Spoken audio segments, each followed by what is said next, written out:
Welcome back to మనం TV. దీని మీ పవన్ పేస్వాడ. జమ్మూ కాశ్మీర్లో ఉగ్రవాదులు మరోసారి రెచ్చిపోయారు.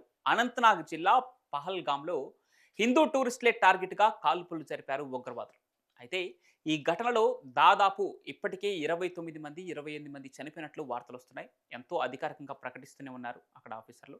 ఇక మరోపక్క 20 మందికి పైగా తీవ్రంగా గాయపడ్డారు. ఇప్పుడు వాళ్ళు ఆసుపత్రిలో చికిత్స పొందుతున్నారు. మరోపక్క ఇప్పటికే జమ్మూ కాశ్మీర్ ప్రభుత్వం ఆ గాయపడిన వారికి 2 లక్షల చొప్పున, చనిపోయిన వారికి 10 లక్షల చొప్పున కొంత ఎక్స్‌గ్రేషన్ కూడా ప్రకటించడం మనం చూస్తున్నాం. ఇక కొంతమంది పరిస్థితి ఇప్పటికే సీరియస్‌గా ఉంది. ఇక ఈ ఉగ్రదాడి కేవలం ప్రాణ నష్టాన్ని మాత్రమే కాదు, ఎన్నో హృదయ విదారక ఘటనలకు సాక్ష్యంగా నిలిచింది. ఎన్నో కుటుంబాలు విచ్ఛిన్నమయ్యాయి. ఇందులో భారతీయ నేవీ అధికారి ఒకరు ఉండటం దేశవ్యాప్తంగా తీవ్ర దిగ్భ్రాంతిని వ్యక్తం చేస్తుంది. ఈ మారణకాండలో నేవీ అధికారిని లెఫ్టినెంట్ వినయ్ నర్వాల్గా మరణించారు. హర్యానాకు చెందిన వినయ్ కొచ్చిలో విధులు నిర్వహిస్తున్నారు. అయితే ఏప్రిల్ 16న అతని వివాహం జరిగింది. ఈ నెల 19న జరిగిన వివాహ రిసెప్షన్తో పెళ్లి వేడుకలు ముగిశాయి. అనంతరం సెలవులను ఎంజాయ్ చేయడం కోసం పహల్గామ్కు వెళ్లారు. పెళ్ళైన 6 రోజులకే ఈ ఉగ్రదాడి రూపంలో మృత్యు కబలించడంతో ఆ ఇంట విషాద ఛాయలు అలుముకున్నాయి. పహల్గామ్లోని బైసరన్ లోయలో ట్రెక్కింగ్కు వెళ్లిన పర్యాటకులపై ఉగ్రవాదులు పైశాచికంగా దాడులు జరిపారు. ఐడీలు చెక్ చేసి పేర్లు అడిగి మరీ ఓ వర్గమే టార్గెట్గా బుల్లెట్ల వర్షం కురిపించారు.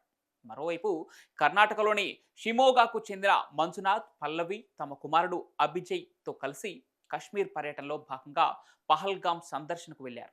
ఉగ్రవాదులు వారిని చుట్టుముట్టారు, కాల్చి చంపారు. మంజునాథ్ను తుపాకీతో కాల్చి చంపేశారు. ఈ దారుణ ఘటన గురించి వివరిస్తూ మృతుని భార్య పల్లవి కన్నీరు మున్నీరైంది. తన కళ్ళ ముందే తన భర్తను కాల్చి చంపగా ఆయన అక్కడికక్కడే మరణించాడని, నా భర్తను ఎందుకు చంపారు, నన్ను కూడా చంపేయండి అంటూ ఉగ్రవాదులు వేడుకున్నారని ఆమె తెలిపింది. అయితే దానికి వాళ్ళు బదులిస్తూ, మేము నిన్ను చంపం, ఇక్కడి నుంచి వెళ్ళిపో, పోయి ఇక్కడ జరిగింది మీ ప్రధాని మోదీకి చెప్పు అని ఉగ్రవాదుల్లో ఒకరు బదులిచ్చారని పల్లవి చెబుతూ కన్నీరు మున్నీరైంది. అయితే పాకిస్తాన్కు చెందిన నిషేధిత లష్కరే తోయిబా ఉగ్రవాద సంస్థ షాడో గ్రూప్ రెసిస్టెన్స్ ఫ్రంట్ ఆ దాడి తామే చేశామంటూ ఇప్పటికే ప్రకటించుకుంది. ఈ నేపథ్యంలోనే జమ్మూ కాశ్మీర్ సర్కార్ కీలక నిర్ణయం తీసుకుంది.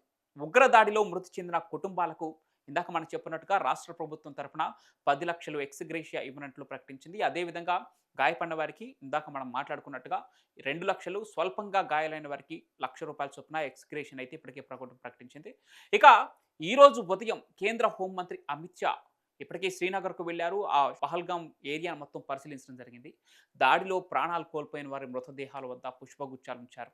అనంతరం ఉన్నత స్థాయి అధికారులతో సమావేశం నిర్వహించి ఉగ్రదాడికి సంబంధించి పలు కీలక విషయాలను అడిగి తెలుసుకున్నారు హోంశాఖ మంత్రి. ఇక కాల్పులు జరిపిన ప్రదేశాన్ని పరిశీలించారు. మృతుల కుటుంబాలతో మాట్లాడి కన్నీరు మున్నీరవుతున్న వారిని ఓదార్చారు హోంమంత్రి.